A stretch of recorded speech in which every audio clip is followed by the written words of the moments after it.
Ya, ahí lo vi. Ya, ahí lo pillé. Bien, qué bueno, gracias. Ya. Profe, ¿ahí ¿Alguna ve la duda pantalla? Sí, ahí, quedémonos aquí. ¿Alguna duda sobre liberacionista y feminista?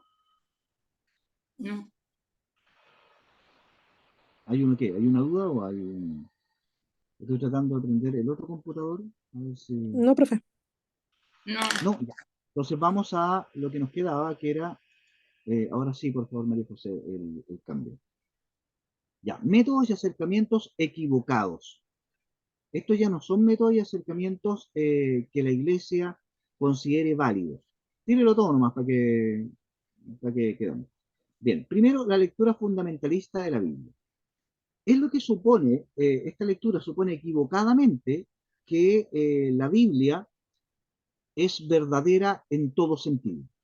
Sabemos que la Biblia es verdadera y lo que dice es verdad, pero no en el sentido literal de cada detalle. En esto, la lectura fundamentalista se equivoca y, para empezar, obviamente rechaza los métodos de estudio científicos de la Biblia, porque plantea que en el fondo eso es casi decir que la Biblia no es verdad. Entonces hay que rechazar todo eso, porque la Biblia, cada cosa que dice ahí es exactamente lo que hay que valorar. Y olvida, por lo tanto, evidentemente, el problema acá es teológico, no solo bíblico, que la revelación tiene un carácter histórico. Y precisamente el desarrollo de la revelación es es el proceso adecuado para estudiarla, sobre todo considerando los ires y venires de la historia y todo lo que hemos visto hoy día en acercamiento.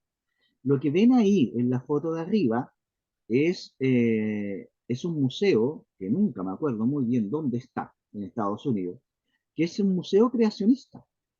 Es decir, es un museo que creo que es Kentucky, han instalado evidencia, según ellos, de cada cosa que dice la Biblia, particularmente el Génesis. Entonces ahí aparecen diaporamas donde aparecen los como dijera, los primitivos ahí, cavernícolas, y al lado los dinosaurios, porque, bueno, si en el fondo Dios creó primero los animales y después al hombre convivió con los dinosaurios, y tienen restos del arca de Noé, del maná del desierto. No me pregunten cómo consiguieron esas cosas, pero es un esfuerzo enorme de muchos millones de pesos, de dólares en este caso, para tratar de justificar cada cosa que dice la Biblia. Entonces, esta lectura fundamentalista es muy peligrosa, un poco por lo que hablábamos también cuando intervino Claudio, porque en el fondo termina siendo la base para justificar cualquier cosa. Y sobre todo es la lógica en la que funcionan las sectas, los testigos de Jehová, los mormones y otras sectas que desgraciadamente cada cierto tiempo aparecen. Entonces, esta lectura está equivocada y la iglesia, el museo en Texas, de evidencias de la creación, eso es, en Texas, gracias. Y la segunda, que se acerca a esta, en el fondo vendría siendo más o menos lo mismo, es el concordismo.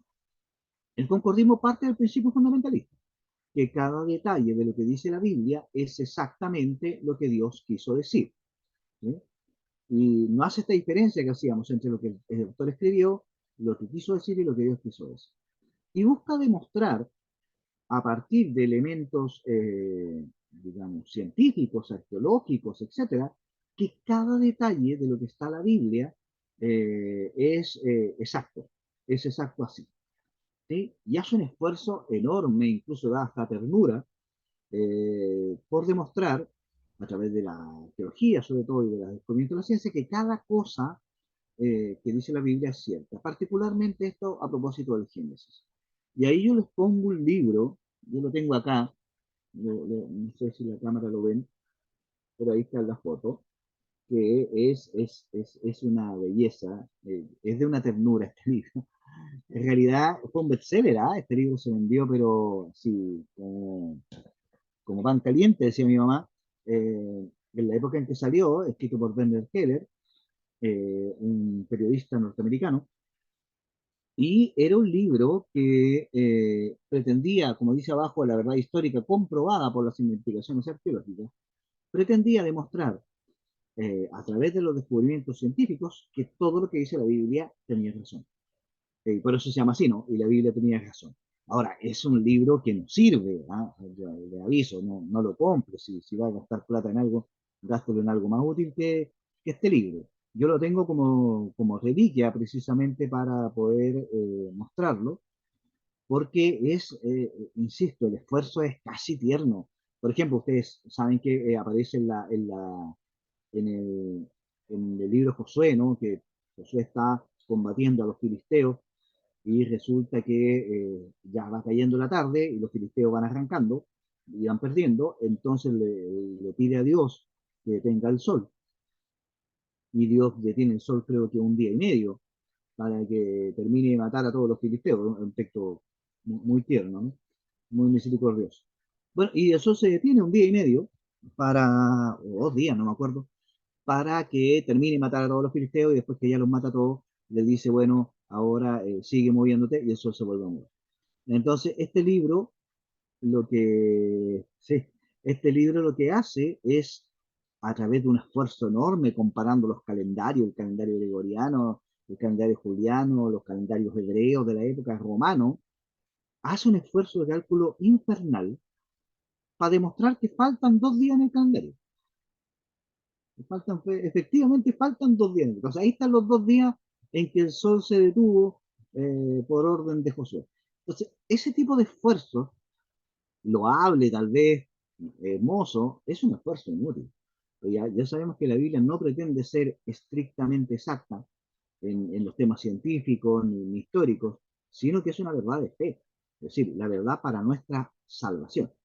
Pero se los digo porque se lo van a pillar y es muy común en los documentales y en ese tipo de cosas que aparezcan este tipo de libros o visiones. Bueno, esto es lo que, con esto ya la iglesia no está de acuerdo y una de las cosas por las que es importante un curso como este es que ustedes tengan la posibilidad de tener elementos para no caer en una lectura fundamentalista o en una lectura concordista. Bien, María José, creo que no queda nada más de esta parte. Exacto. ¿Podría descompartir la pantalla, por favor? Bien, preguntas, comentarios, dudas,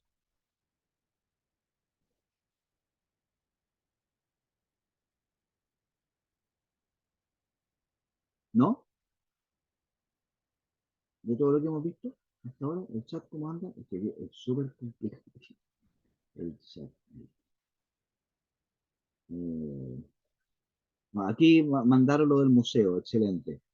Sí, pégale una miradita porque es hasta entretenido, es hasta entretenido. Entonces, yo me acuerdo haber visto una charla de un pastor creacionista muy interesante en internet. No me acuerdo dónde está el video, así que no lo puedo. Entonces, en estas charlas él explicaba todo, ¿no es cierto?, desde una perspectiva creacionista y decía, mira, en realidad todo esto se demuestra. Y me acuerdo que en el video había un niñito que levantó la mano al final, las preguntas, y le dice, bueno, si eso es así, ¿dónde están los dinosaurios? Porque no aparecen en el Génesis. Y yo viendo el video dije, aquí sonó el pastor, porque ¿cómo justifica esta cuestión? Eh, si no hay por dónde. Y a un niño, ustedes sabrán, los que tienen hijos, eh, el tema de los dinosaurios es un tema, o sea, uno le puede decir que los dinosaurios no estaban, porque se saben las distintas especies y los nombres, y si era carnívoro o no carnívoro. Y el pastor, muy serio, le dice, mira, lo que pasa es que la palabra dinosaurio no existía cuando se escribió el Génesis, pero cuando habla de las grandes bestias marinas y terrestres, también incluye a los dinosaurios. Yo dije, aquí salvó, pero maravillosamente la cosa, porque no había por dónde. Pero el niño, como era pesado, como todos los niños para preguntar, le dice, bueno, ¿y dónde aparece la extinción de los dinosaurios entonces? En el Génesis. Y el pastor muy suelto del cuerpo le dice, bueno, se extinguieron porque no cabían en el arca de Noé. Entonces termina en ese tipo de explicaciones media absurdas, tratando de justificar lo injustificable, y lo que es peor, con esto termino, eh, perdiendo la riqueza que estos textos tienen. porque cuando uno los analiza, son tremendamente verdaderos, no una verdad científica, pero la verdad de qué es el ser humano, la verdad de la salvación, son tremendamente valiosos. Entonces, la idea es que podamos reconocer el valor que tiene. Ahí está el arca nuevo, ¿viste? Ahí la pusieron en el chat. Entonces, bueno, ya sabemos que el arca Noé en realidad es un relato sumerio. ¿Sí? No existió ni Noé ni su famosa arca. ¿Sí? Profe, perdón, es que estoy viendo las fotos que hay del Es museo. impresionante. Es impresionante, hay muchas cosas. Si pueden, métanse a esa página que mandaron, la de TripAdvisor. Sí, Hay de hecho cosas muy entretenidas. se mandaron un condor porque compraron un manuscrito del Mar Muerto en 15 millones de dólares para este museo y lo mandaron a cazar, a evaluar con un arqueólogo y después que habían pagado los 15 millones se dieron cuenta que era falso. Entonces, de repente cae, bueno, todo lo que está ahí es falso, evidentemente, pero estamos hablando de gente que aporta, gente que dona en un esfuerzo ya. Entonces, el creacionismo no es solo una mirada de alguien ignorante, digamos, o que sea muy pobre y este prejuicio, ¿no? Que la gente pobre es toda tonta. No, aquí hay gente con muchos recursos, pero con una mirada tan fundamentalista que es capaz de justificar lo injustificable, lo injustificable. Entonces, no caigan en el fundamentalismo porque además sale caro, sale caro. Bien, vamos a seguir hasta aquí. Por ahora, ojo, no me voy. A la vuelta vamos a ver un poco los dos métodos pastorales que decía yo, para el análisis de la Biblia y ahí hasta donde nos dé para llegar a eso. Entonces, si no, voy a quedarme conectado en el tablet de todas maneras, pero voy a tratar de resucitar el computador y retomarlo ahí que es más cómodo. Bien, paramos hasta las 12:20. Siempre el de la recreo a las 12 lo hago un poquito más largo porque obviamente es más tedioso y me dan tiempo también para echar ahí un arreglito del computador. Bien, quedamos hasta ahí por ahora entonces. Ahí sí, perdón, no había grabado. Métodos que tengan que ver más con ustedes, es decir, que con la práctica que van a tener en clase, con la vida de comunidad. Es decir, los métodos así científicos son muy útiles, pero lo que queremos en el fondo es que la Biblia llegue al pueblo de Dios. Por lo tanto, se requieren métodos también orientados a la práctica pastoral, que no son ni más ni menos profundos que los otros, pero sino que la orientación es diferente. Y eso es lo que queremos ver ahora. Y para eso este tema de la Biblia, la vida de la iglesia. Bien, vamos a hacer una división. Obviamente no voy a hacer toda la historia de la Biblia en la vida de la iglesia, pero vamos a partir antes de la Dei Verbum, el documento del Concilio Vaticano II, y después de la Dei Verbum. Bien, antes de la Dei Verbum, la Biblia, principalmente el acceso que teníamos los cristianos a la Biblia, por lo menos los católicos, era en la liturgia. Las lecturas de la misa, ¿cierto? Si alguien participaba en algún sacramento. Más allá no había mayor contacto. De hecho, no se recomendaba en general mantener un contacto asiduo con la Biblia, sino que simplemente la liturgia, ¿no? La Biblia era tema de protestantes, de evangélicos. ¿Sí? La gente andaba con su misal, o estaban las lecturas, y lo que usaba el común del pueblo de Dios eran las famosas historias bíblicas, historias sagradas, ¿no? Que traía algunos episodios, sobre todo para niños, o también para adultos. Bien, y la Biblia como libro era principalmente materia de estudiosos, de teólogos, de profesores universitarios, pero no se difundía ni se estimulaba la lectura de la Biblia, sobre todo por el temor al libre examen, ¿no? Al libre examen, ¿qué es el libre examen? Es la idea de interpretar la Biblia por su propia cuenta, por su propia cuenta. ¿Sí? Sin tener en cuenta las líneas o las orientaciones de la iglesia. Entonces, ¿la Biblia se ocupaba para qué? Para fundamentar ideas teológicas. Entonces, los teólogos planteaban sus tesis, sus teorías, y luego buscaban textos bíblicos que fundamentaran esas teorías. Pero no se hacía a partir de la Biblia, sino la Biblia era una especie de condimento, de salpicado ahí para poder hacer unas tesis teológicas. Se cuenta, por ejemplo, que el famoso documento de Medellín, de la Conferencia Episcopal Latinoamericana, esto me lo contó un cura que estuvo allá, decía que una vez que terminaron el documento de Medellín, que fue tremendamente significativo para la iglesia latinoamericana, se encargó a un perito que buscara textos bíblicos que tuvieran que ver con lo que ya habían acordado, porque se dieron cuenta que no tenía ni un texto bíblico, entonces había que fundamentarlo en la Biblia. Bueno, esa era la lógica, hasta aquí, ¿sí? Hasta aquí. Había poca difusión entre los laicos, como ya había dicho, por temor a este concepto del libre examen, es decir, que cada uno interpretara lo que se le ocurriera de la Biblia, lo que no deja de ser un peligro latente. Entonces, claro, para evitar el libre examen y los problemas que eso podía provocar, se cae en un problema peor, según mi lógica, ¿no?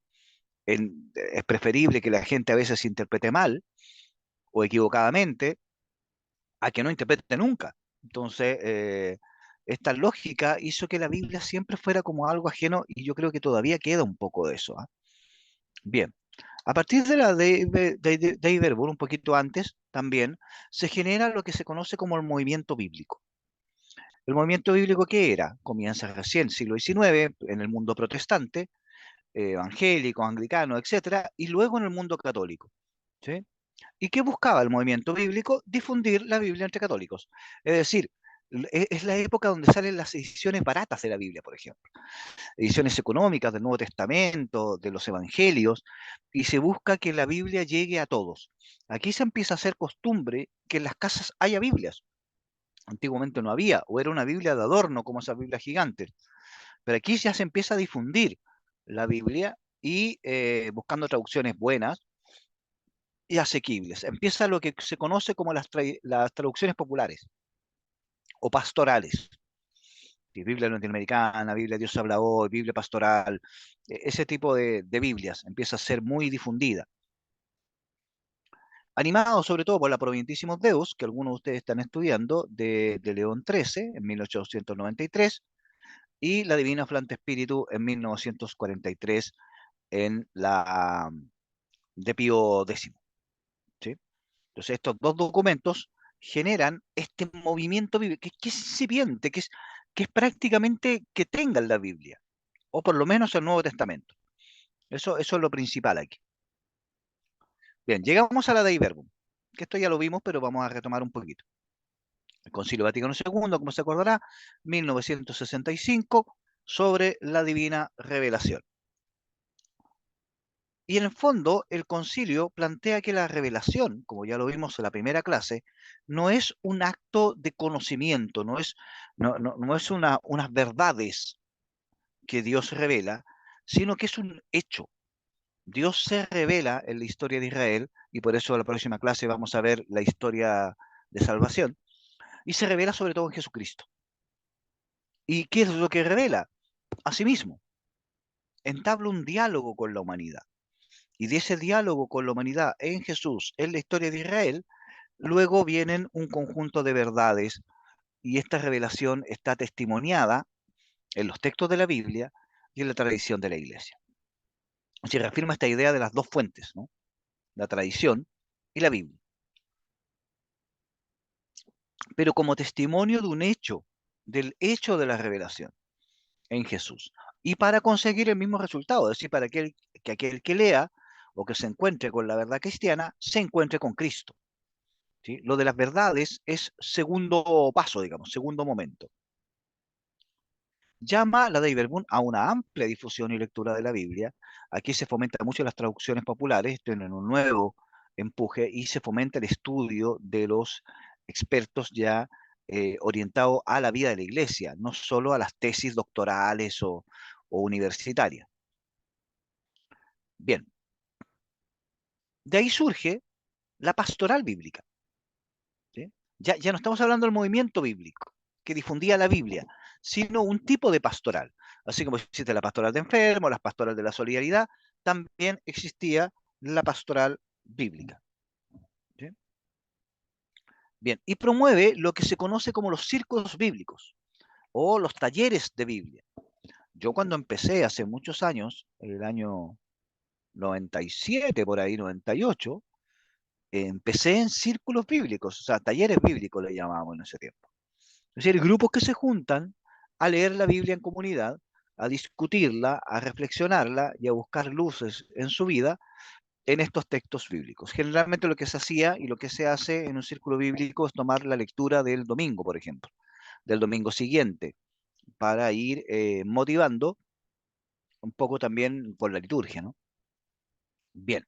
Y también talleres formativos sobre introducción a la Biblia, sobre Génesis, sobre Evangelios.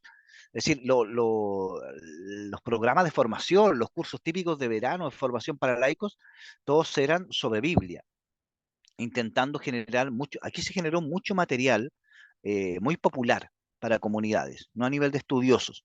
Es la época, por ejemplo, de Carlos Mester, este profesor brasileño que generó una cantidad de documentos y materiales, de Pablo Richard también, Roberto Bolton, entre otros, muchos más, de las cartillas de formación. Me acuerdo que acá en Concepción había un curso de Biblia por correo, en que uno llenaba una cartilla, la mandaba por correo y al final le llegaba una especie de certificado.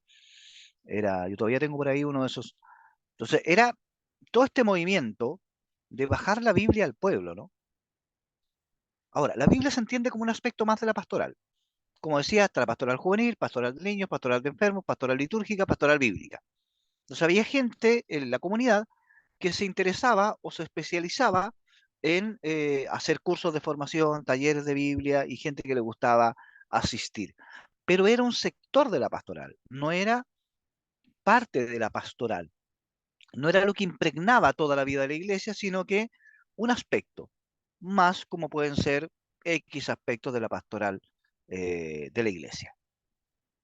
¿Sí? Bajo la idea esta de Medellín de la pastoral de conjunto, es decir, pastoral que se coordina, pero que cada una tiene su elemento específico. Entonces, ahí surgen los famosos consejos pastorales, por ejemplo. Donde se junta la gente de la pastoral de enfermos, de la pastoral litúrgica, de los lectores de la misa, de los acólitos y de la pastoral bíblica. Y llegamos, ya con el documento Aparecida, a la visión actual de la Biblia, o del estudio de la Biblia, o de la pastoral, que ya no es una pastoral dentro de todas, sino que lo que se busca es la animación bíblica de toda la pastoral. Es decir, que la Biblia sea el motor, el corazón, el ánima, ¿cierto?, de toda la vida de la iglesia, y particularmente toda la pastoral. Esto se consagra definitivamente en Aparecida, en 2007, la última conferencia episcopal del continente, y luego Verbum Domini, Benedicto XVI, retoma la idea de la animación bíblica de pastoral el 2010 en su documento. Entonces, en esta estamos, digamos, en la animación bíblica de la pastoral. No sé qué tanto se ha avanzado si uno empieza a observar en las comunidades, en algunas estamos recién en los círculos bíblicos, pero la idea es llegar a la animación bíblica de la pastoral. ¿Sí? La Biblia como fundamento de la pastoral de la iglesia, no como un anexo más, no como una materia de estudio que puede ser interesante, sino como aquello que le da sentido a nuestra acción. Entonces, cada comunidad, la pastoral de enfermos, la pastoral juvenil, la pastoral de niños, debería iniciar sus reuniones con una oración donde hay un texto bíblico, reflexionarlo, debería participar de instancias de formación bíblica. Esta es la época del auge de los profesores de religión, por ejemplo, que también se busca que laicos formados preparen otros laicos, ¿sí? Y como alimento para la vida de la iglesia. Aquí se retoma la idea original, porque la Biblia en realidad no fue escrita ni pensada como un libro para estudiosos. Obviamente que tiene que haber estudiosos, pero es un libro pensado para animar la vida del pueblo de Dios, de la vida de las comunidades. Por eso nunca la iglesia ha dejado de leer la Sagrada Escritura en la liturgia, por ejemplo. Pero mientras más, mejor. Fomenta el estudio en los laicos, pero ya es un estudio más profesional. El estudio anterior, en la pastoral bíblica, era un poco la latinoamericana, ¿no? Era un poco, bueno, leemos este texto, ¿qué te dice a ti? ¿Qué me dice a mí? ¿Qué nos dice a todos? ¿Qué conclusiones sacamos de todo lo que esto nos dice? Y eso, lo que hizo un muy buen fruto por lo demás, no digo que esté mal. Pero ahora lo que se busca, y de hecho el tono que ustedes le han visto a este curso, junto con un montón de iniciativas de la Iglesia, es que la formación de los laicos sea más científica, sea más académica, es decir, no se quede simplemente en el comentario, sino que conozca realmente los textos, conozca cómo interpretarlos y tenga una formación más sólida. ¿Sí?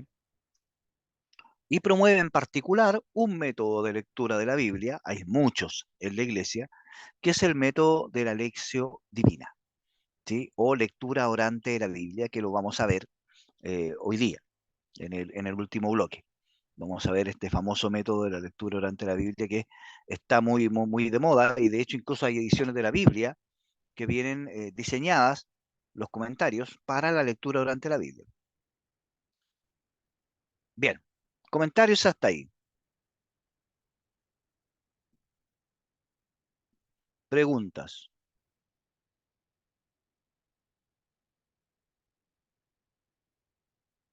¿No? ¿Nada? ¿Todo clarito?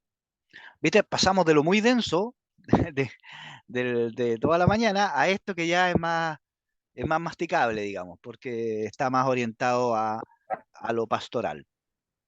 Profe, ¿Sí? solo decir que me llama la atención como uno como que ve la realidad pensando que siempre las cosas han sido así. O sea, o nosotros estamos estudiando la Biblia, hemos conocido hartas cosas y creemos que toda la vida la gente se ha interesado en estas cosas o ha conocido lo que nosotros conocemos y realmente antes ni siquiera estaba en la Biblia en las casas. Entonces, ¿cómo también eso afecta, no sé, todo? Claro, claro, Cambia toda justamente. la vista. Claro, hay mucha gente que nutre su vida de fe a partir de devociones o a partir de tradiciones, pero no de la Biblia.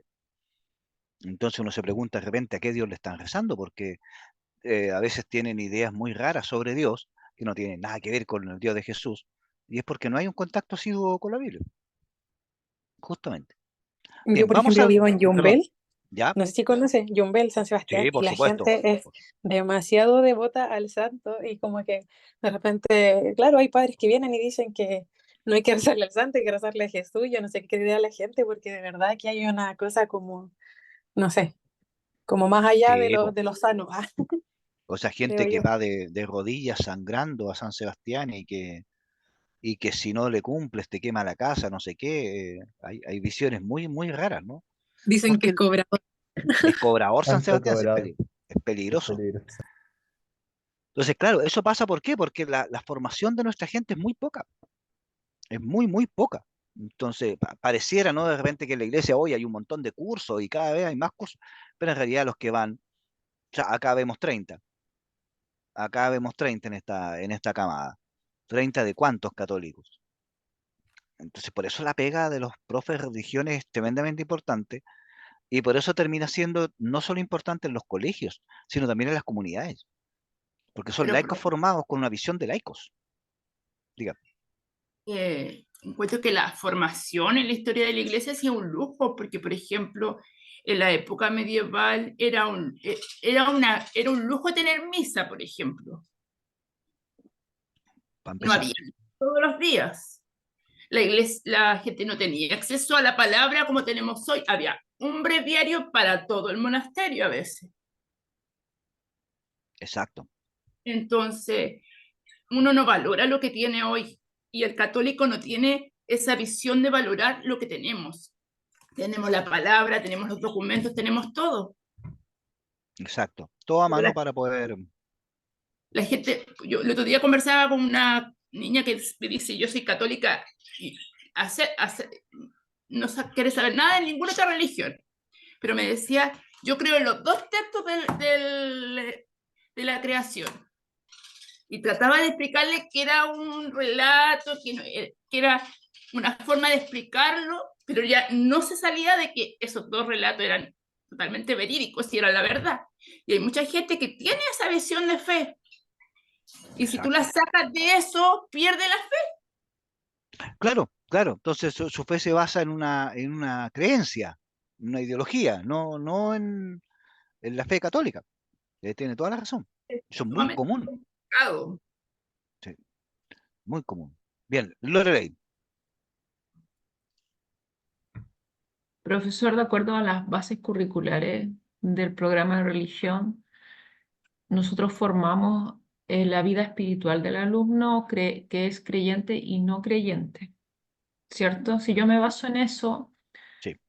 Y de acuerdo a la zona geográfica en la que yo vivo, yo trabajo en una comuna que no es en Arica, en otra comuna, donde mis alumnos son bolivianos, la mayoría, ¿ya? Entonces nosotros acá tenemos quechua, aymara, y ellos tienen su propia cosmovisión andina.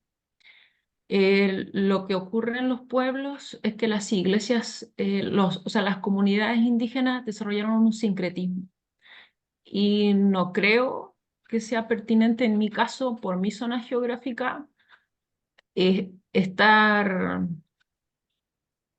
no sé cómo decirlo, a ver, eh, como arrastrando a la conversión al catolicismo, porque ellos lo que han hecho es un sincretismo. De hecho, en nuestra zona, en la zona norte, tenemos muchas personas con totemismo. Ya. Ya, no sé si Sí, sí. me explico. Ya, incluso yo soy totemista también.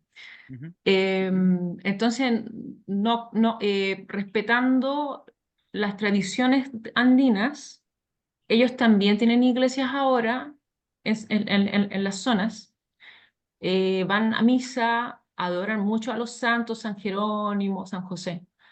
Pero también ellos tienen sus celebraciones propias, la vilancha, que son sacrificios de llamas, tienen adoración a animales sagrados y tienen muchos animales sagrados, ¿ya? Es lo que se vive acá en el norte por Perú y Bolivia. Y también nosotros creemos en eso. Entonces, ¿qué opinión tiene usted sobre eso?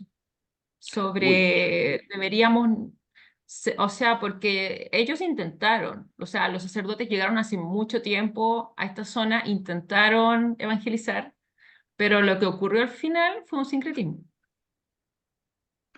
hay harto que decir ahí, ¿ah? Hay harto que decir ahí. Bueno, para empezar, no esperen de este curso las respuestas para todos estos problemas, digamos, eso ya tiene que ver con las dimensiones de la pastoral. Ahora, ahí hay que valorar enormemente el tema de la inculturación del Evangelio, ¿no?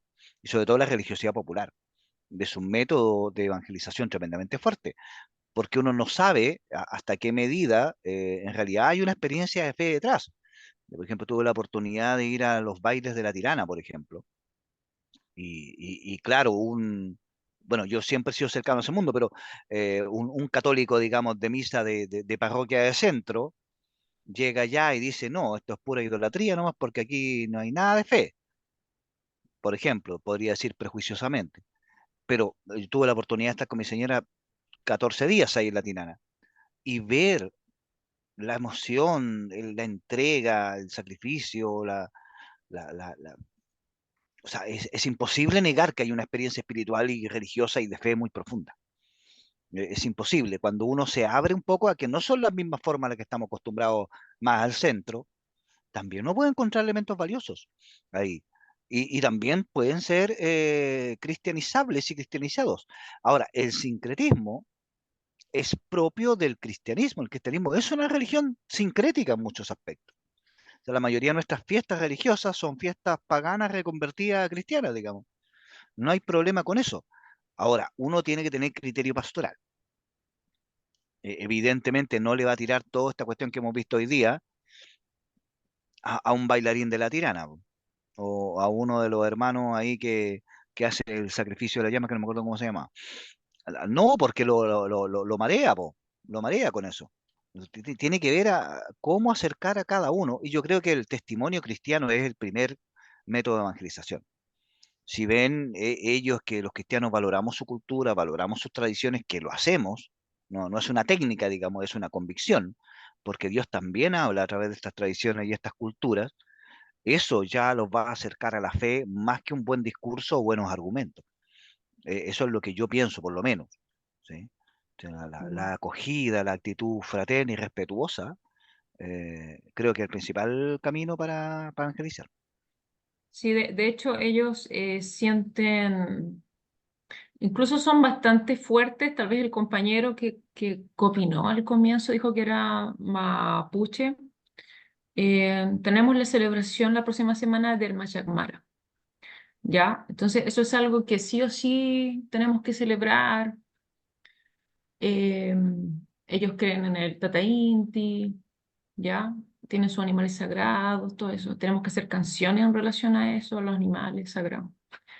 Y de cierta manera, con el profesor de religión de esa zona, buscamos cómo hacer el sincretismo para que los niños evangelizar un poco, evangelizar, disculpen, pero sí tratando de hacer una comparación entre sus dioses, entre lo que ellos creen, lo que ya ancestralmente creen, el Machacmara, y lo que es el cristianismo.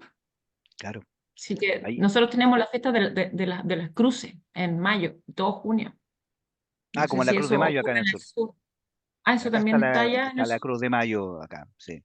Ya, Pero se eso. puede, ojo ahí, porque, bueno, yo no sé el programa que tienen ustedes en el postítulo, pero creo que un tema que hace mucha falta para los profesores de religión es cómo tratar el tema de las religiones, porque en realidad de repente yo miro el programa, no debería estar grabando esto, pero miro las bases curriculares nuevas, y claro, parte del supuesto que son todos católicos y muy fervientes, pero en realidad en los colegios tenemos ateos, tenemos agnósticos, gente perteneciente a otras religiones, a tradiciones, digamos, originarias. Bueno, yo no sé si tendrán algún curso de formación acá que los ayude a enfrentar ese tipo de dilemas, porque, claro, muy profesor de religión católica será, pero tiene que dialogar, y de hecho esa es la función de la clase de religión, dialogar con las culturas y con las situaciones de cada uno. Entonces, hay que tener mucho criterio para eso, porque obviamente no se trata de, como yo siempre le digo a mis alumnos en el colegio, yo no, aquí no vengo a convertir a nadie. Para empezar, no me puedo convertir, yo los voy a convertir a ustedes. Lo que yo vengo es De a hecho, proponer. yo parto de eso de que nos enseñó la profesora anterior, la profesora Ángela, que dijo que las bases curriculares eran para formar, para una formación espiritual, para creyentes y no creyentes, Sí, esa es la idea, que ese sí, era el plenamente de objetivo. acuerdo. Plenamente de acuerdo. De hecho, las que habían antes eran peores. Estas están más abiertas porque están en el plano del diálogo de la cultura y ahí hay harto donde agarrarse. Ahora no, usted tiene toda la razón en eso y lo quiero remarcar antes del no se alcanzamos. Ya, ok, Eh, perfecto, no, sí. la labor del profesor de religión no es convertir a la gente ni traerla a la iglesia, es hacer la propuesta que los cristianos creemos y dialogar esa propuesta con las realidades espirituales, históricas, materiales de sus alumnos. No, no es que yo le voy a pasar los sacramentos y la obra de misericordia y el rosario y ahí estamos. No, o sea, en su caso, su contexto, claro, es complicado, pero hay material. De hecho, los hermanos en Bolivia tienen mucho material respecto a eso. Al tema del trabajo con la religión y con visiones originarias, digamos. Mucho. Están muy Profe, adelantados. Los mire, peruanos también, mucho. Así que ahí se tiene lo donde grafico agarrarse. cortito, lo que ocurre acá es lo siguiente, hay algunos padres que no quieren ir a los pueblos. ¿Sabe por qué? Porque la gente del pueblo en la iglesia hacen un sacrificio, la bilancha. Entonces, se le celebran al santo del pueblo, le hacen los bailes religiosos, después toman una llama, le cortan el cuello, toman la sangre. Eso ocurre acá. No en Arica, estoy hablando de las comunas del Claro, altiplano, ya trabajo claro. en el altiplano, no en la ciudad. Eso le llaman bilancha.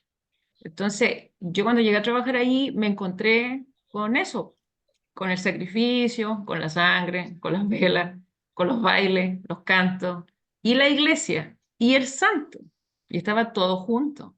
Entonces, Sí. eso fue bastante chocante en un comienzo, pero me abrí a que esa es la tradición altiplánica de los quechua y los aymara, a comienzo de año por el floreamiento, que es cuando toman a las llamitas todo y las reúnen y tienen que sacrificar un feto de la llama. Eso se hace en el norte. Eso ocurre acá, ¿entiendes? Entonces, yo escucho todo esto, pero pienso y digo, claro, o sea, incluso estas comunidades te echan del lugar. Te ven que eres blanca y te echan. Te dicen, Claro. tú no tienes que estar acá. ¿Es así? Es fuerte. Digo, les comento por si alguno quiere trabajar en No, el norte. interesante. No, es muy interesante conocer porque estamos muy lejos Ojo. nosotros de esa realidad. Claro, cuidado ahí. Bien, vamos a retomar entonces. Oye, súper buen aporte, qué interesante.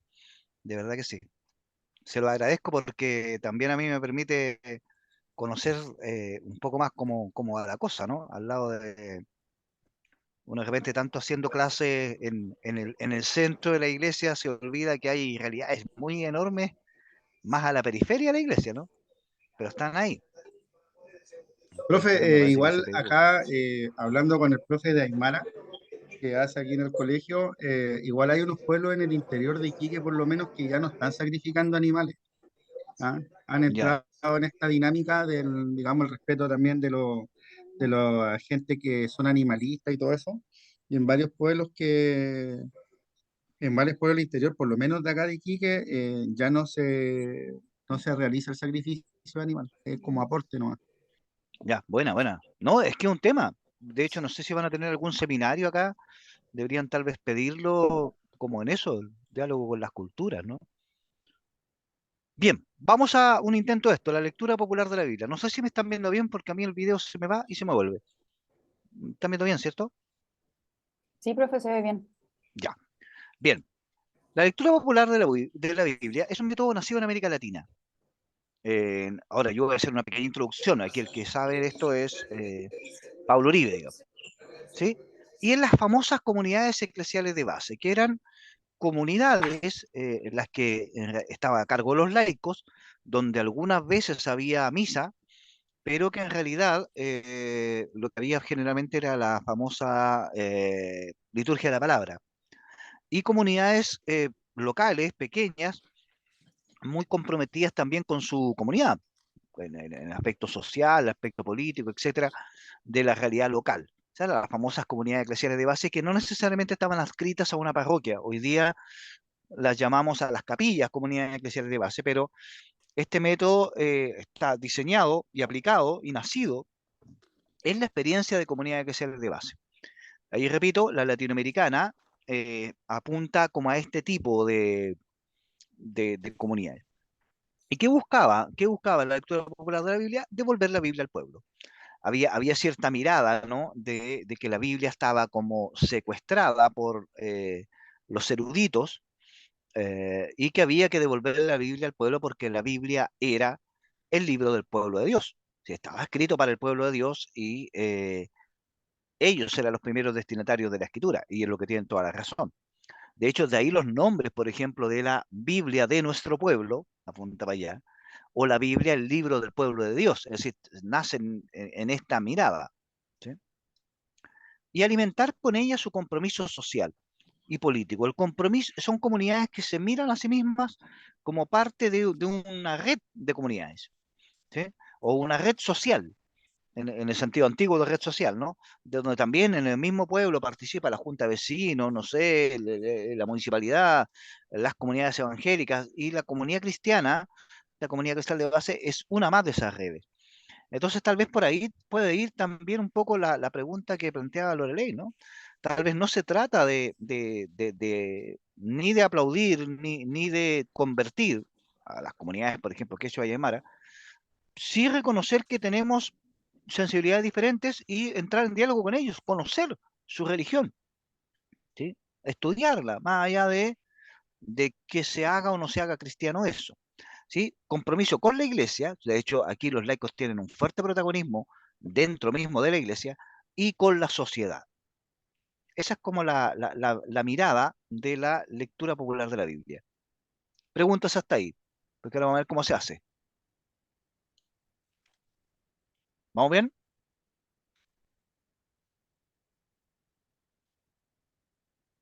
¿Sí? ¿Están ahí para empezar?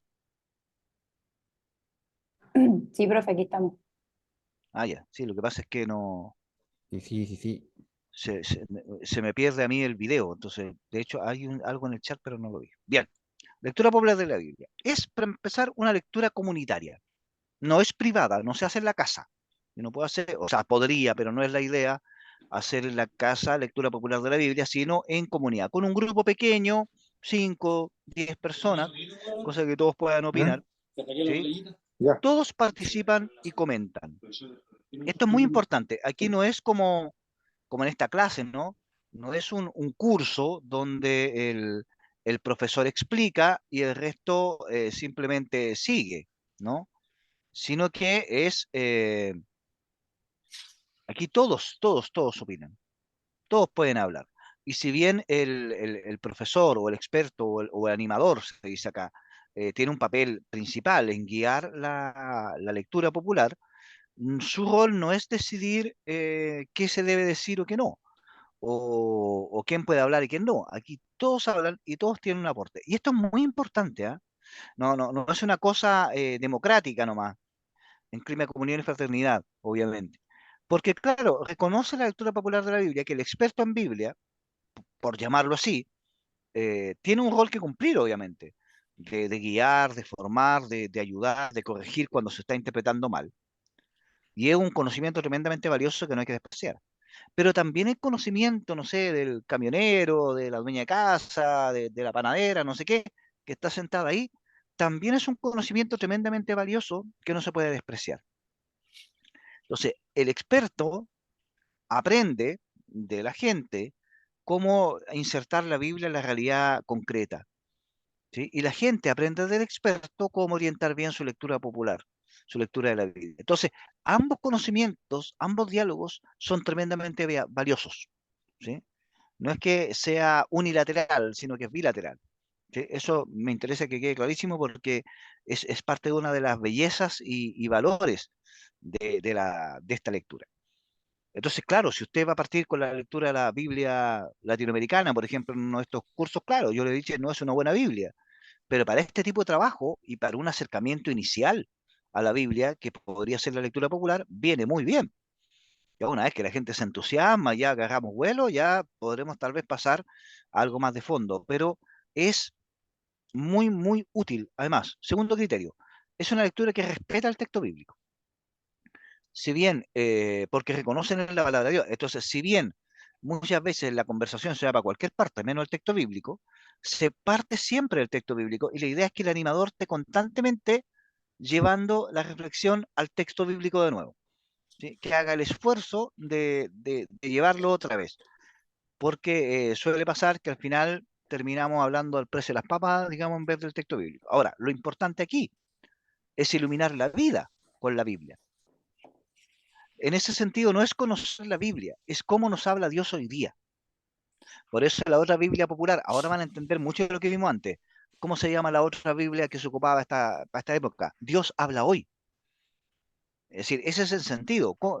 Porque en el fondo, si lo piensan, lo que nos interesa al conocer o leer la Biblia no es saber qué decía Dios entonces, es qué nos dice Dios hoy día. Es descubrir la voz de Dios. No me sirve a mí saber que Dios ayudaba a la gente en el pasado. Me sirve descubrir cómo está presente y cómo me ayuda hoy a mí. Y ese es el sentido de la fe en el fondo.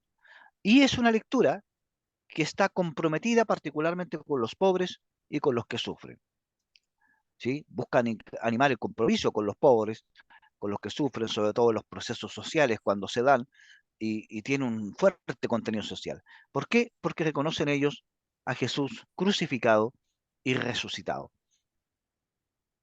Ahora, ¿cómo se hace? Ahí ya ven un dibujito donde están los tres elementos del trípode aquí de la lectura popular de la Biblia. La palabra de Dios, la vida, o sea, la Biblia, la vida y el contexto, ¿sí? Hay gente que pone Biblia, vida y comunidad, por ejemplo. Bien, son tres pasos. El famoso método del ver, juzgar, actuar, que es un método que se ha ocupado también en documentos de la Iglesia, por ejemplo, Medellín, Puebla y Aparecida ocupan este método. Y si miran los documentos del Papa Francisco, parte con un diagnóstico de la realidad, luego la mirada de fe y luego líneas de acción, es decir, ver, juzgar y actuar. Estos son los tres pasos de la lectura popular de la Biblia que se van dando un poco, ¿ah? No es que terminamos el ver y ahora nos vamos derecho al actuar o etcétera. Un poco es para que el animador lo tenga en la cabeza. Tal vez sería un lindo ejercicio que ustedes pudieran hacer con las comunidades, algún tipo de lectura popular de la Biblia. Bien, se trata de mirar la realidad personal y comunitaria. Aquí no se parte del texto bíblico, se parte de la realidad de las personas. Entonces vamos a ver qué nos ha pasado en la semana, qué ha pasado en el país que me ha impactado. Por ejemplo, los temporales o estas mismas situaciones que estaba comentando Lorelei, que me impactaron. Bueno, de esto vamos a hablar. Entonces, de todo lo que se dice, se centran en un aspecto, en un tema, en un problema, ¿sí? Entonces vamos a ver el tema de los temporales, cómo Dios permite que la gente sufra así, por ejemplo, estoy inventando.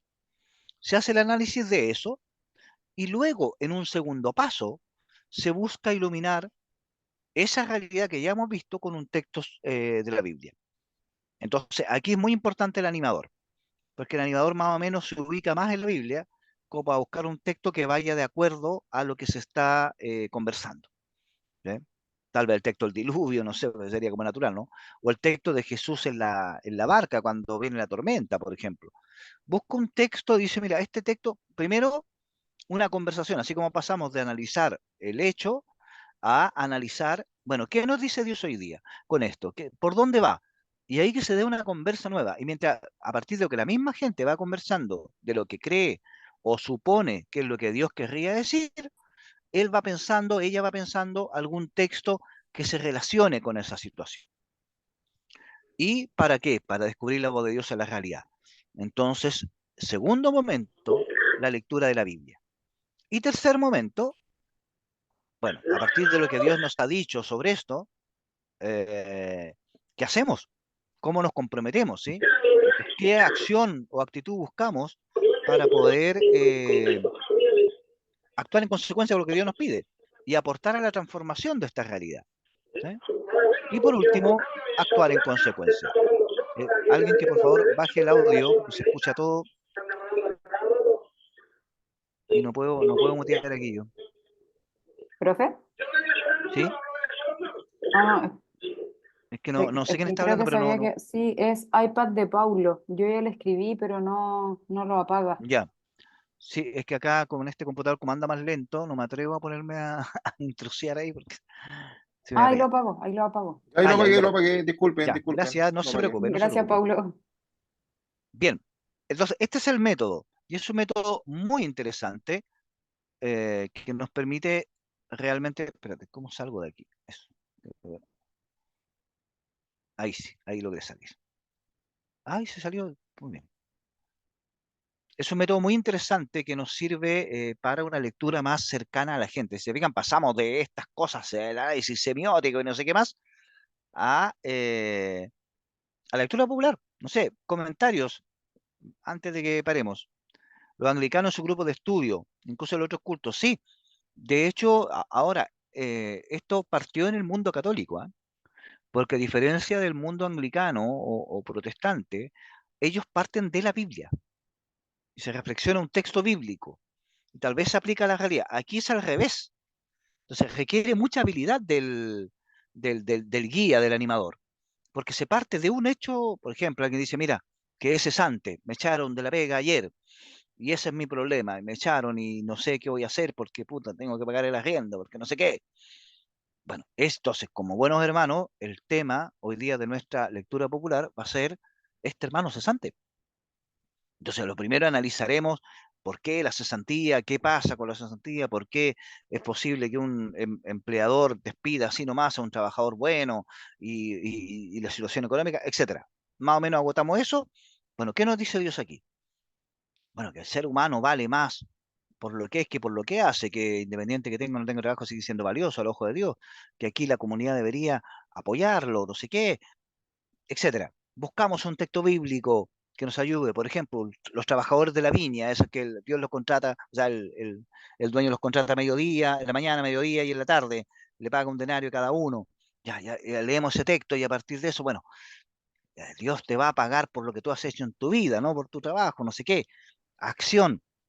Bueno, ¿cómo lo ayudamos? Hagamos una campaña, hablamos con la gente de solidaridad y qué necesitas, en qué te podemos ayudar. Y se me olvidó decir, el actuar termina siendo el nuevo ver, entonces circular. Pero luego revisamos cómo anduvo lo que nos propusimos hacer y también lo leemos a la luz de la palabra de Dios y generamos nuevas acciones, etcétera. Por poner un ejemplo. Entonces es un método muy lindo que yo se los recomiendo. Tiene sus peros, como todos los métodos. Es muy posible que al final terminemos hablando de cualquier cosa o hagamos un análisis social tremendamente valioso, pero poco bíblico. También puede pasar. Pero es un método muy valioso como para comunidades que están partiendo y no tienen tanto acceso. Bien, comentarios, dudas, opiniones, hasta aquí. Pues ya nos vamos con la lección divina. Tiene que tener un buen guía. Sí, sí, es clave. Sí, es animación bíblica a la pastoral, pero la animación bíblica a la pastoral opta más por la lección divina que por la lectura popular de la Biblia. Sí, tiene que tener un muy buen guía porque si no se puede ir para cualquier parte. Se puede ir para cualquier parte. ¿Odette? Estaba acordando. ¿No? Ahora, incluso hay métodos que los mezclan, ¿ah? La Biblia de nuestro pueblo, eso es lo que estaba mirando para arriba, no es que me quede en blanco, tiene una edición de su Biblia de nuestro pueblo eh, con lección divina, pero no da los mismos pasos. No dice leer, meditar, orar, contemplar, sino que dice lee, ora, lee, reflexiona, ora y actúe. Entonces mezcla el método de la lectura popular de la Biblia con el método de la lección divina. Es muy interesante, y los mezcla los dos. Bien, paremos aquí para la última patita. A la 1:20 nos juntamos y vemos el tema de la lección divina. Y ahí ya nos despedimos.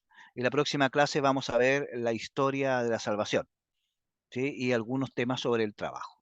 Bien, así que nos vemos en 10 minutitos.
Grabar y vamos a partir con la lección divina o lectura orante de la Biblia, también se le llama. Sí, lección divina es una expresión latina, obviamente, que quiere decir lectura divina, lectura de las palabras divinas. ¿Sí? Ay, no sé qué pasó. Me están... Ahí, están viendo, ¿cierto? ¿Sí? Porque yo no los veo. Sí, sí. Se ve. Ya. Bien, la lección divina.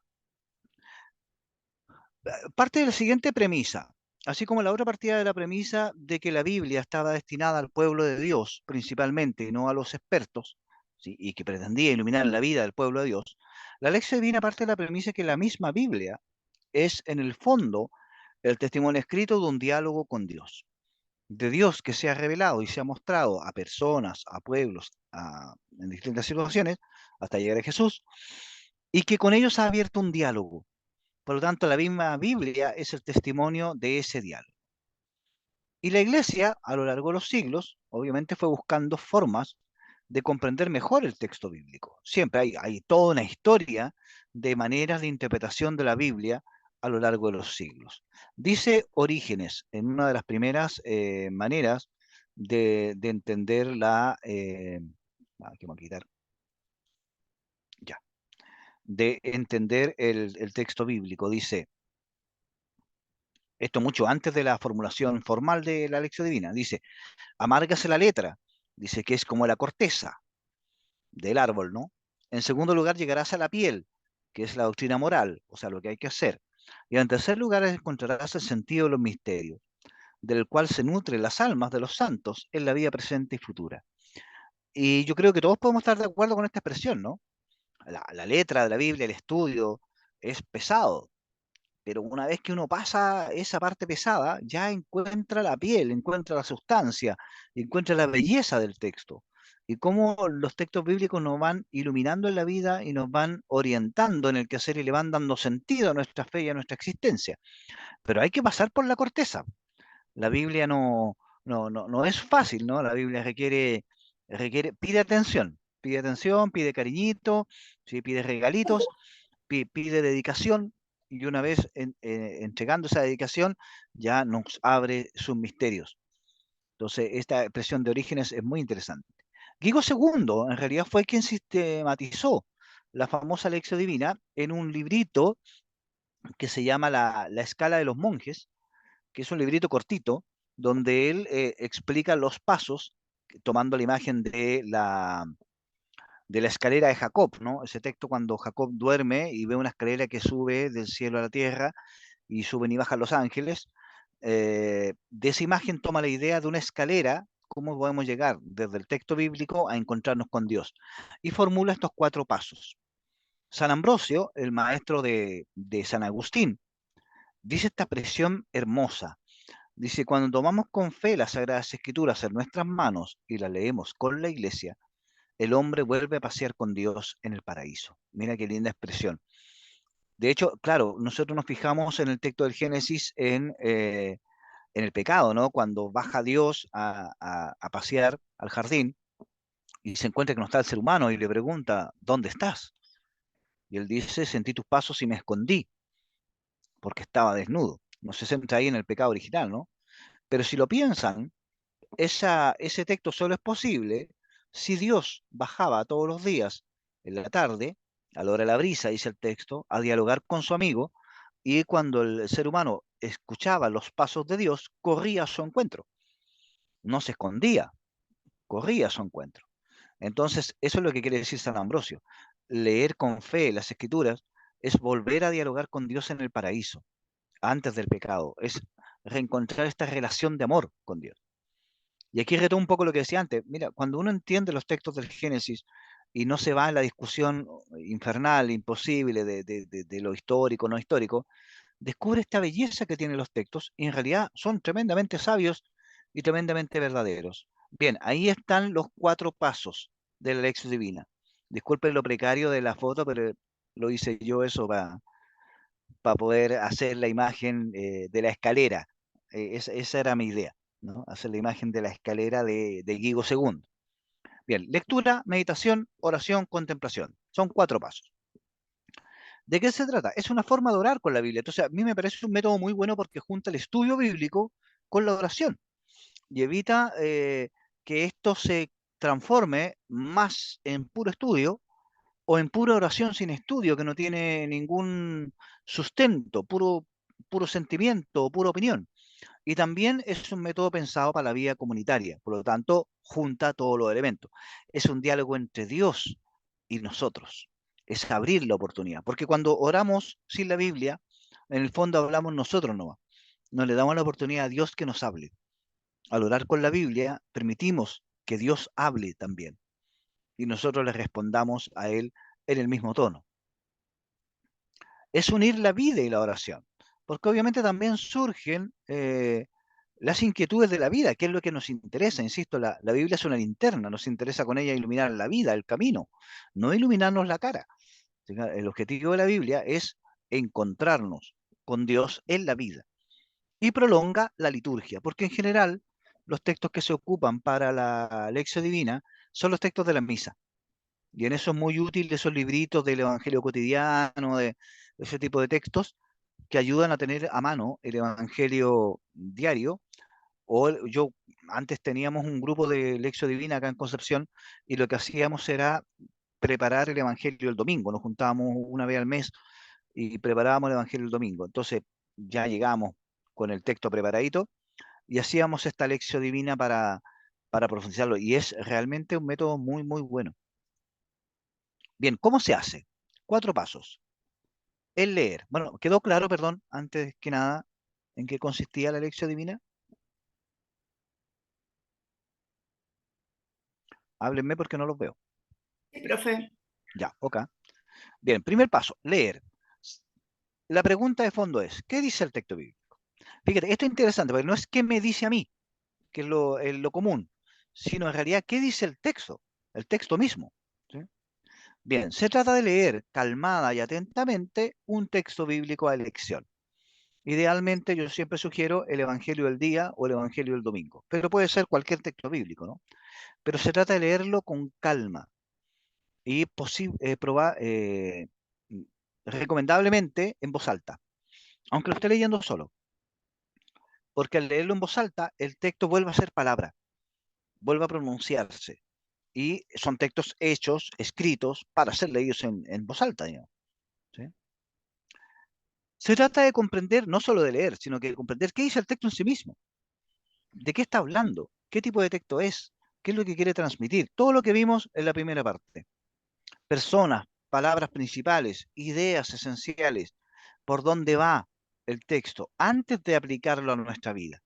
Porque si no hacemos el salto inmediato y podemos cometer errores o ponernos a hablar nosotros de nuestra vida y sentir que lo hicimos muy lindo porque hoy todo el mundo habló, pero sin que tenga ninguna relación con lo que el texto dice.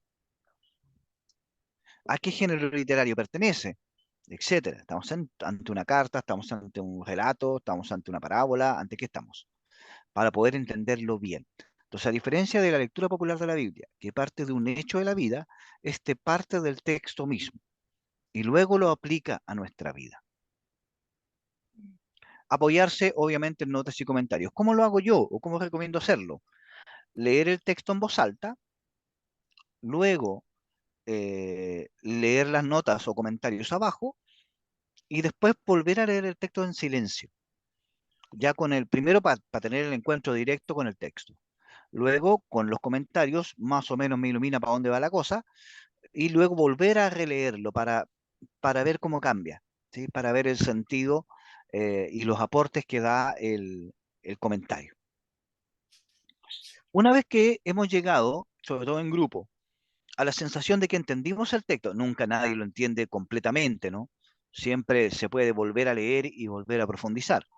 Pero cuando queda esa sensación como decía mi mamá cuando uno almorzaba, de estanque lleno, digamos, de ya está bien, pasamos al segundo paso, que es la meditación. O sea, ya comprendimos el texto, ahora nos preguntamos, ¿qué nos dice el Señor por su palabra?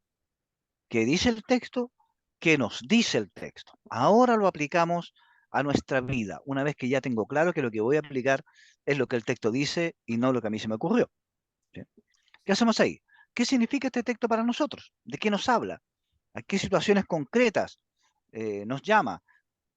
Se trata de dejarnos provocar y cuestionar por el texto. No se trata de pensar, uy, este texto le haría tan bien escucharlo al párroco porque pucha que es pesado. No, es aplicarlo para mí o para nosotros que estamos reflexionando y ver a qué nos llama, qué situaciones actuales nos surgen. Poner nuestra vida frente a lo que hemos leído. Mira, este texto nos habla de la paciencia. Yo me doy cuenta de que no tengo paciencia por esto, por esto. Aquí entra toda la vida y esto puede alargarse mucho. Aquí el animador o el que guíe tiene que tener mucho cuidado que esto no se alargue demasiado, digamos. Pues si no se nos puede ir la hora completa solo en el meditar y no llegamos nunca al orar y al contemplar. ¿Y para qué? Para hacer que Dios transforme nuestra vida. Porque nosotros no somos capaces de transformar nuestra vida por más que nos esforcemos. Es abrirnos a la gracia de Dios porque Él va a ir transformando nuestra existencia. Y esa es una convicción que no hay que perder. Toda la vida cristiana es fruto de la gracia de Dios que nos va transformando, no de nuestro esfuerzo por transformarnos. Eso es el meditar. Luego de ahí pasamos, o sea, en el fondo, cómo cambiamos nuestras actitudes y nuestros criterios. Pero no es una cosa voluntariosa, digamos. Le pedimos a Dios que nos transforme. Ahora, del meditar, obviamente, el paso lógico es orar, porque ahora viene pedir a Dios que nos dé la gracia de vivir aquello que hemos meditado. Si nos dimos cuenta en el meditar que había que tener más paciencia, bueno, pedirle el don de la paciencia. O nos dimos cuenta que había que analizar, no sé, tener otra actitud con mi familia, pedir ese don. O por alguien que está sufriendo, pedir por esa persona, etc. Aquí entran las intenciones, todo lo demás en el orar. ¿Qué hay que cuidar en el orar? Que en realidad nuestra oración tenga relación con lo que hicimos en el meditar. Entonces, por eso son pasos. Porque si está mal hecho el leer, el meditar va a ir para cualquier parte, el orar menos, etc. Entonces, el primer paso es piso del otro. Aquí es, ¿qué le decimos al Señor como respuesta a su palabra? Es decir, ¿qué nos dice el texto? O sea, ¿qué dice el texto? ¿Qué nos dice el texto? ¿Cómo respondemos a ese texto? Pero en realidad estamos respondiendo al Señor, no al libro, ¿no? Por eso le puse acá, ¿qué decimos al Señor como respuesta a su palabra? Respondemos a Dios con nuestra oración, con nuestras intenciones, con las oraciones de aquellos que se han encomendado a nosotros, etc.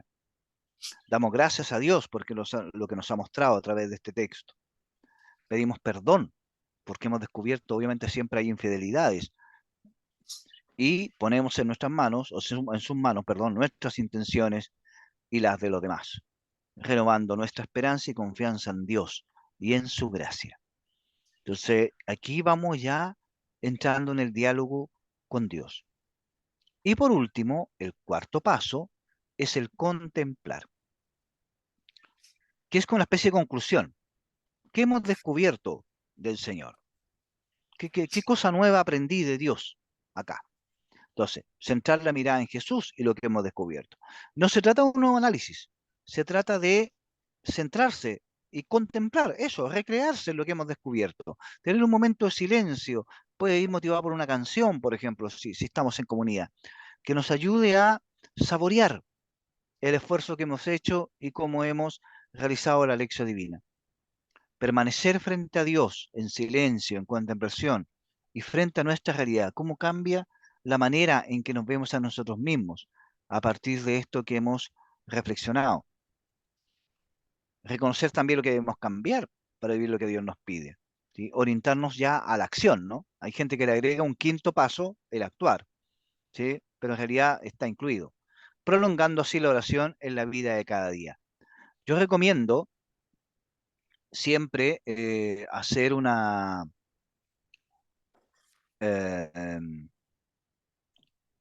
quedarse siempre con una frase, ¿sí? Con una frase de la lección. Oye, no puedo sacar esto. Con una frase de la lección para el resto del día, ¿sí? Para el resto del día. Siempre recomiendo eso. No logro sacar el compartir. Aquí está. Dejar de compartir. No, oye. Perdonen, pero es que este equipo es bastante más reducido que el otro. Ahí. Ahí sí. Ah, lo logré.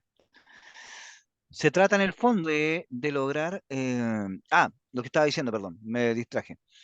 De la lección divina, si usted la hace una vez al día, una vez a la semana, da lo mismo el ritmo, pero importante que sea constante, que se quede con una frase. Se quede con una frase. Y esa frase, cuando se acuerde durante el día, la repita mentalmente. Cuando yo hago mucho eso, cuando me acuerdo que no he hecho oración en un día, bueno, me detengo donde sea que esté, rezo un Padre Nuestro, Ave María, rezo 4 oraciones que son las que siempre ocupo, y si he hecho la lección divina, repito la frase eh, para que vaya entrando. De hecho, incluso puedo hacer con una especie de rosario. Como ocupar el mismo rosario, por ejemplo, y leí, por ejemplo, el texto del paralítico, por ejemplo. Y me quedé con la frase, levántate y anda, tus pecados son perdonados. Entonces, cuando me acuerdo durante el día, repito esa frase. Incluso puedo repetirla con el rosario. No meditarla, sino que vaya entrando, que vaya entrando. Y eso, créame, que parece un método muy sencillo, pero es tremendamente valioso a la hora de ir haciendo que el texto bíblico entre, ¿sí? Bien, comentarios hasta aquí, porque nos queda un tiempito y mi apuesta es que podamos hacer una lección divina. Ahora, no sé si será posible. Bien, comentarios. ¿Qué les pareció el método?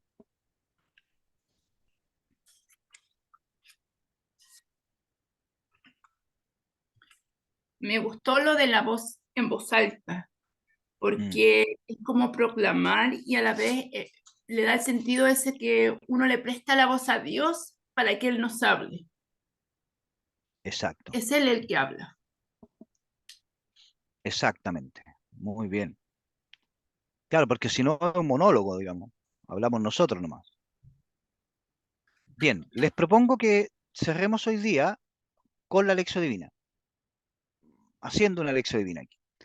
Y el texto que les propongo es el texto de Lucas 19 del 1 al 10, el texto de Zaqueo, Jesús y Zaqueo. A ver si alguien lo puede leer antes de que yo tire la presentación, digamos. Yo lo tengo aquí, profe. Ya, vamos allá entonces. Llegando a Jericó, pasaba Jesús por la ciudad. Ahí había un hombre llamado Zaqueo. Era jefe de los cobradores de impuestos y muy rico. Quería ver cómo era Jesús, pero no podía hacerlo en medio de tanta gente por ser de baja estatura. Entonces corrió adelante y se subió a un árbol para verlo cuando pasara por ahí. Al llegar a ese lugar, Jesús levantó los ojos y le dijo: Zaqueo, baja rápido, porque hoy tengo que quedarme en tu casa. Zaqueo bajó rápidamente y lo recibió con alegría. Todos entonces se pusieron a criticar y a decir: se fue a alojar en casa de un pecador. Pero Zaqueo dijo resueltamente al Señor: Señor, voy a dar la mitad de mis bienes a los pobres, y a quien he exigido algo injustamente, le devolveré 4 veces más. Jesús respondió: hoy ha llegado la salvación a esta casa, porque también este es hijo de Abraham, el Hijo del Hombre que vino a buscar y a salvar lo que estaba perdido. Bien, ahí está el texto. Es un hermoso relato, ¿ah? Bien, vamos a compartir a ver qué tal. Esto para que vean cómo cambia cuando hacemos una lectura orante de la Biblia. ¿Sí? Bien, ahí está el texto de Zaqueo. Para empezar, no sé qué traducción estaba ocupando. Me sonó a la de Jerusalén, pero no estaría seguro. No es la latinoamericana, si no me La equivoco. latinoamericana, muy bien. Sí. Ya, aquí está el texto de Zaqueo. Bueno, ya lo leímos, así que lo voy a pasar de largo. Bien, leer. Leer decíamos que lo que hacemos es qué dice el texto bíblico. En eso nos centramos. Bien, y para empezar, el texto está ubicado al final del viaje de a Jerusalén. Lo que ven ahí es un mapita de Nazaret hasta Jerusalén, porque claro, no había GPS en esa época, entonces ¿cómo se orientaban? Muy simple, se orientaban hacia el sur, siguiendo el río Jordán, hasta llegar a Jericó. Y llegando a Jericó, doblaban hacia la costa, hacia Jerusalén. Ese era el recorrido que hacían para ir de Galilea a Jerusalén. Entonces aquí estamos al final del viaje a Jerusalén. Estamos en Jericó. Y forma un conjunto con el relato anterior. Siempre lea un poquito antes, un poquito después. El famoso relato del ciego, el que va corriendo y gritando detrás de Jesús, Jesús, hijo de David, ten compasión de mí. ¿Sí? Y grita tanto, parece, era bien bochinchero, que los discípulos dicen: oye, atiéndelo para que no siga jodiendo. Entonces está este relato del ciego y luego viene el relato de Zaqueo. En estos dos relatos, los dos personajes toman la iniciativa de acercarse a Jesús. El ciego gritando como loco y Zaqueo subiéndose al árbol. O sea, la iniciativa no es de Jesús de acercarse a ellos, sino de los personajes de acercarse a Jesús. Y esto ya es interesante. ¿Sí? ¿Por qué? Porque como dice acá, la actitud protagónica del ciego y la actitud protagónica de Zaqueo muestran un contraste con la actitud de los discípulos que van muertos de miedo siguiéndolo de lejos. Porque Jesús les dijo que van a llegar a Jerusalén, que se van a enfrentar a las autoridades, que lo van a matar y luego va a resucitar. Entonces ellos van muy temerosos, los discípulos, sus amigos, hermanos, pero en cambio estos dos personajes que quieren encontrarse con Jesús son más protagónicos que los discípulos. Es muy importante. Son en el fondo el modelo del verdadero seguidor de Jesús, que lo busca, que salta para encontrarse con él. Ambos son relatos de sanación. Y aquí me quiero detener. Profesor, buscan la misericordia de Dios. Muy bien, excelente. Ya, el ciego obviamente la busca porque quiere ver. ¿Y Zaqueo? Porque quiere ser sanado de, entre comillas, de su pecado, como se consideraba por el pueblo palestino. Pero yo creo que era más ser objeto del amor de Dios, que quería ser amado, porque él era muy rechazado por el pueblo. Ya, ¿cuál era su pecado?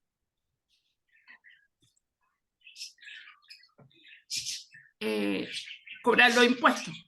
Es decir, como quien dice, el impuesto para el pueblo romano, se Ya, supone. ok. ¿Y qué problema había? ¿El hecho de que lo cobrara nomás o qué? Es que él era como usurero, siempre me parece que cobraban más de lo debido, dejaban algo para el bolsillo. Ya, muy bien. Acá tenemos un problema. Porque, mira, lea por favor, no sé qué leyó, Profesor, Loreto creo que fue. ¿Sí? otra cosa que logré captar también de los dos textos es que eh, uno de los personajes, en este caso el ciego, aquí se da a conocer dos clases sociales también al Ya, leerlo, que el ciego, ¿no es cierto?, era un hombre de su baja condición social pidiendo limosna, pero sin qué embargo, buena, Zaqueo era un hombre rico, un publicano. qué buena, no me había fijado en esa. Mira, viste, siempre se aprende algo más. Excelente. Ya, por favor, no sé quién leyó, lea de nuevo el capítulo, o sea, el versículo 8, que es la respuesta de Jesús, o sea, de Zaqueo a Jesús. Me interesa Dice, que se fije el tiempo verbal de los verbos. Diga, lea. ay, estaba a punto de leerlo y pasó Sí, una sí, abeja léala, y léala, léala. Sí, léala nomás. sí, deme un segundito que estoy, se me salió porque vino una abeja y estaba encima de mi cabeza y me dio susto, pero Ah, ya ya, no, estoy. no. Era Ya. Lucas 19, ¿cierto? Aquí está. Sí, 8, 8. Ya. 19, Pero versículo 8. Zaqueo, pero Zaqueo dijo resueltamente al Señor, Señor, voy a dar la mitad de mis bienes a los pobres, y a quien he exigido algo injustamente, le devolveré 4 veces más. Muy bien. Daré, devolveré. ¿Cierto? ¿Alguien tiene un tiempo verbal diferente en sus Biblias?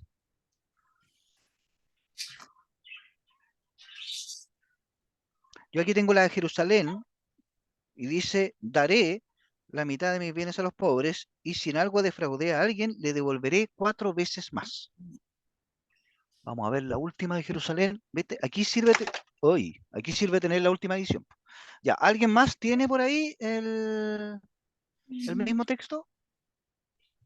¿En otra versión? Sí, ¿Viste que es sí, bueno tener más mira, de una versión? acá, a coger lo que dice en la última frase en relación al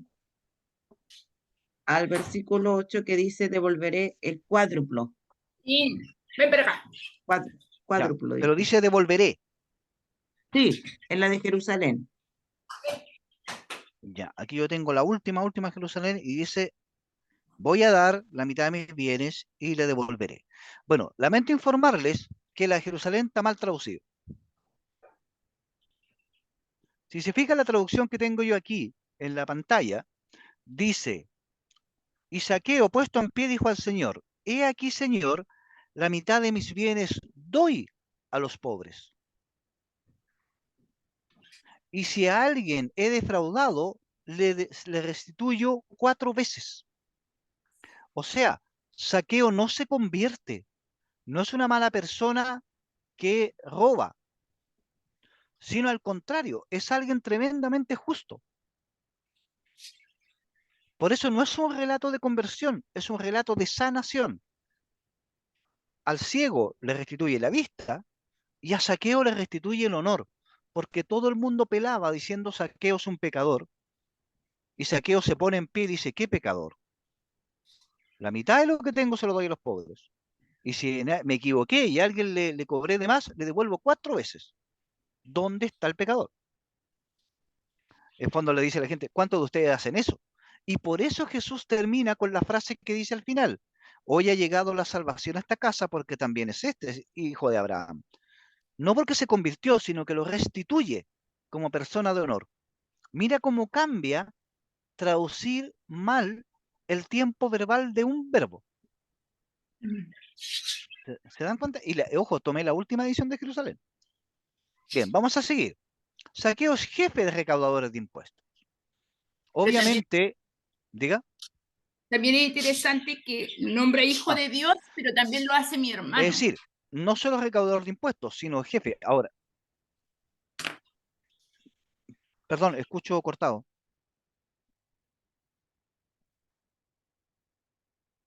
¿No? Ya. Es decir, era el que estaba a cargo de los cobradores de impuestos. Y el sistema romano era muy sencillo. El emperador decía, mira, de esta provincia necesito sacar 1000 denarios al mes. Y eso se lo encargaba el jefe recaudador. El jefe recaudador decía a los recaudadores, necesito que me recauden 1500 denarios al mes, porque de ahí tenía que sacar su sueldo. Y los recaudadores se repartían la cuota, cada uno sacaba 150 denarios, tenía que juntar, entonces juntaba 200, porque de ahí sacaba su sueldo. Ese era el funcionamiento. Entonces, por eso eran considerados pecadores y abusivos, en general. Sobre todo cuando tenían una buena situación, porque se sospechaba que si tenían buenas situaciones es porque habían robado más. Zaqueo es movido no por una búsqueda espiritual, no porque quiere convertirse, quiere encontrarse con Dios, sino porque quiere saber cómo era Jesús, este personaje del que todos hablan. Tenía curiosidad, quería saber, eso lo movió. ¿Sí? Mira, no es un acercamiento muy espiritual, ¿no? Bueno, quiere ver a Jesús. Esto es precioso en el texto, pero es Jesús quien lo ve a él. Mira qué hermoso. Zaqueo quiere ver, pero termina siendo visto. Dice el texto, y cuando Jesús llegó a aquel sitio, alzando la vista, le dijo, es decir, Jesús lo ve. Zaqueo no pretendía que Jesús lo viera, pretendía verlo. ¿Sí? Pone su honor en riesgo al correr y a subirse al árbol. Una persona adulta, seria, no corre por la calle, y menos aún subiéndose a un árbol. Ahí la de Jerusalén traduce sicomoro, ahí dice que arbolera, que en realidad el sicomoro es una especie de arbusto. Entonces, la imagen de Zaqueo arriba del árbol tendría que haber sido bastante ridícula si lo pensamos. Pero no le importa. Quiere ver a Jesús. Eso es todo. Y consigue más de lo esperado. No solo ve a Jesús, sino que Jesús se invita patuamente a su casa. Podría haberle dicho, oye, si yo vengo a sapear nomás, a mí no me interesa que te quedes en mi casa. Pero baja, dice, lleno de alegría. Porque Jesús, lo imposible, probablemente Zaqueo decía, con la mala fama que tengo, ¿quién se le va a ocurrir ir a quedarse en mi casa? Pero logra mucho más de lo esperado. Bien.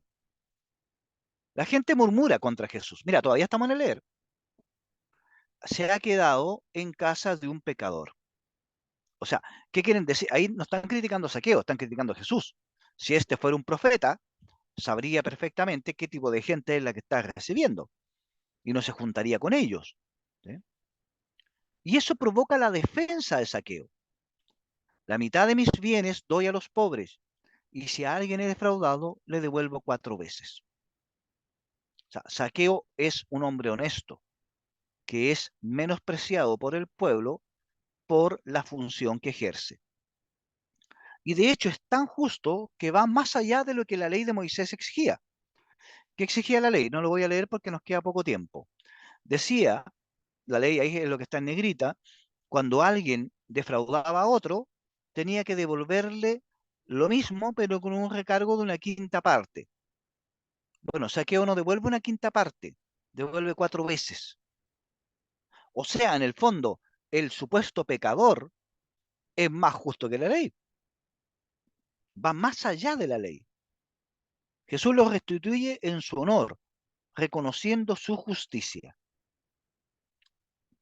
salvando y devolviendo lo que estaba perdido. ¿Qué es lo que estaba perdido? El honor de Zaqueo. ¿Cómo vamos hasta ahí?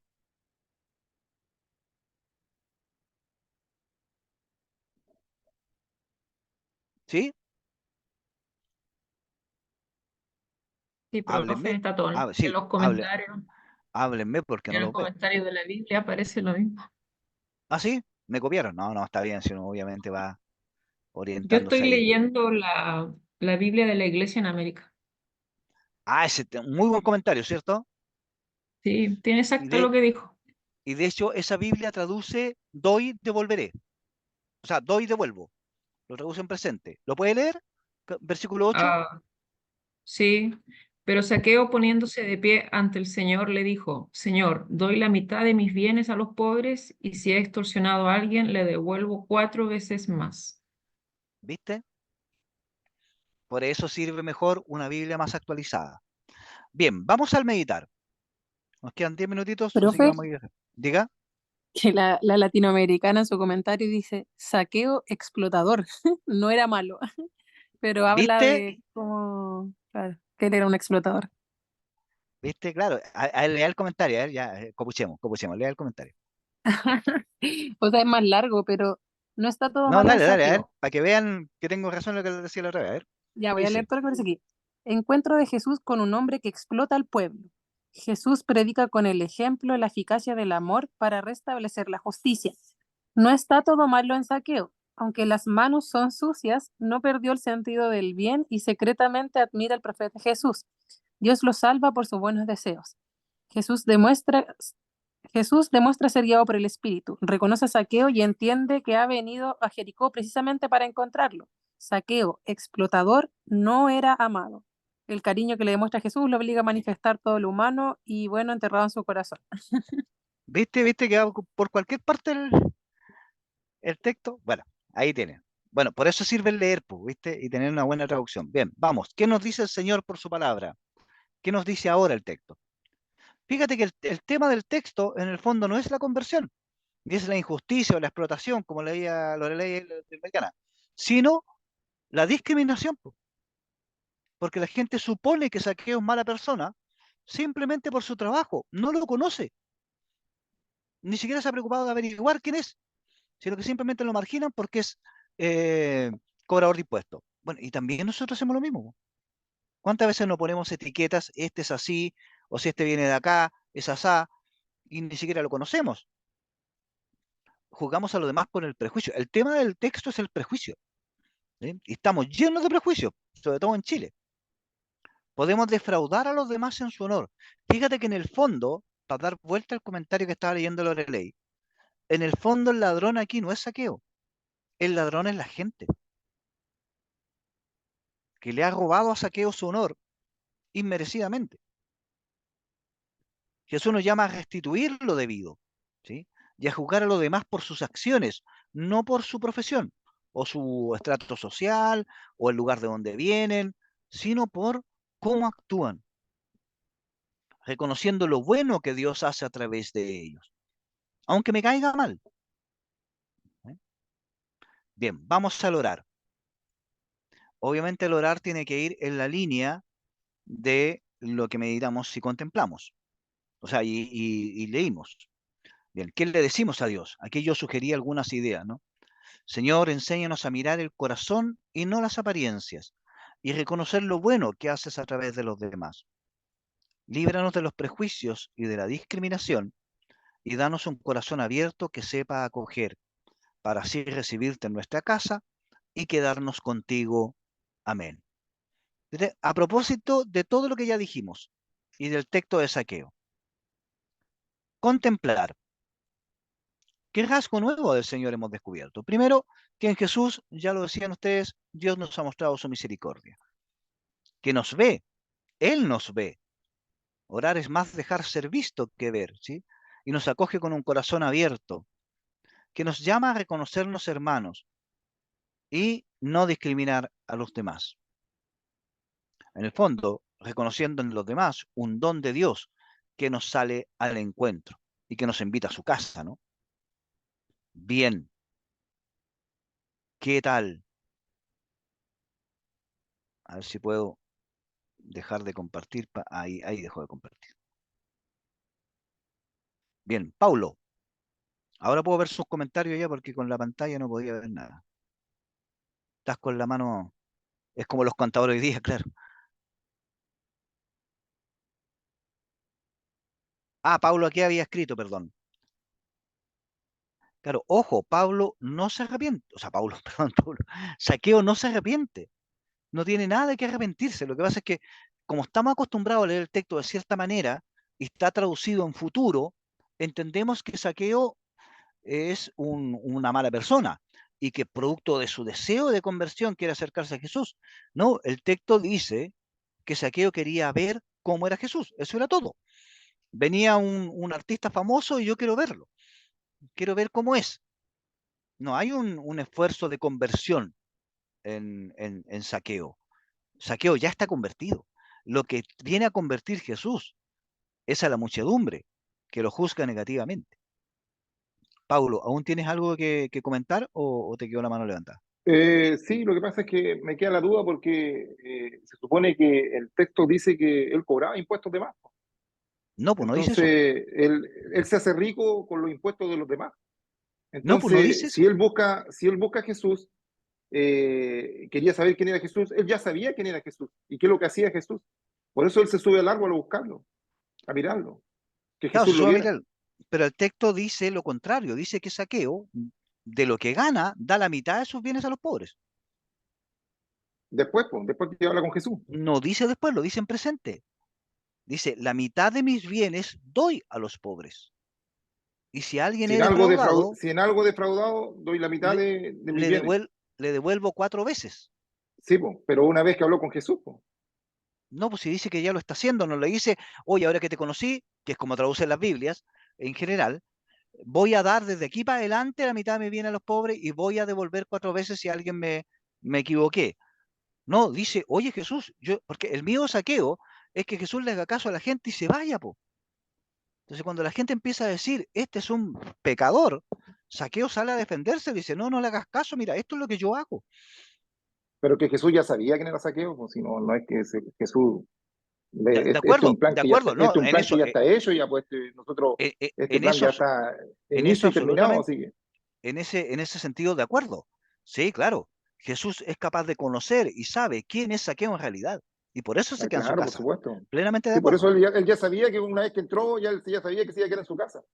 Exacto, exacto. Si mi punto es que Zaqueo no es una mala persona que se convierte, sino que es la muchedumbre la que lo critica y lo discrimina sin saber quién es en realidad. Jesús sí es capaz de ver más allá de la discriminación, más allá del prejuicio de la multitud, y es capaz de ver quién es Zaqueo en verdad. Profesor, Él era algo, acá María Loreto, algo que ¿Sí? usted tampoco no comentó y me gustaría destacar en relación al cuarto paso, la contemplación, es la valentía también de Zaqueo, porque a Sí, po. pesar de todo lo que uno, ¿no es cierto?, o la muchedumbre puede haber dicho en ese momento, él a pesar de eso, él no, pues tuvo la valentía. Exacto, sí, así, por eso hacía el paralelo con el ciego, muy bien, que también se lanza al ridículo, porque el ciego va gritando, ¡ay Jesús! Ay! Y este otro que es un hombre serio, un hombre de plata, un hombre respetable, se larga a correr, se sube arriba de un árbol porque quiere ver quién es este personaje. Entonces, se la juega, digamos, se la juega. Y la recompensa es mucho mayor que lo que él esperaba. Tal vez con un saludito Jesús él hubiese quedado feliz. Y sin embargo, Jesús se queda en su casa. Entonces, cuando arriesgamos el pellejo, también podríamos sacar esa conclusión. Más allá, por Jesús, la recompensa que obtenemos es mucho mayor de lo esperado. Mira, mira qué linda conclusión. Bien, estamos en la hora, así que, oye, agradecidísimo, espero que les haya servido este último ejercicio como para ir descansando de toda la densidad en la que estamos. Y ya nos queda la próxima clase el, el resumen de la historia bíblica, desde Génesis hasta el Nuevo Testamento, y el último espacio para aclarar dudas y preguntas del trabajo. No sé si queda algo pendiente ahora, voy a parar la grabación y me cuento.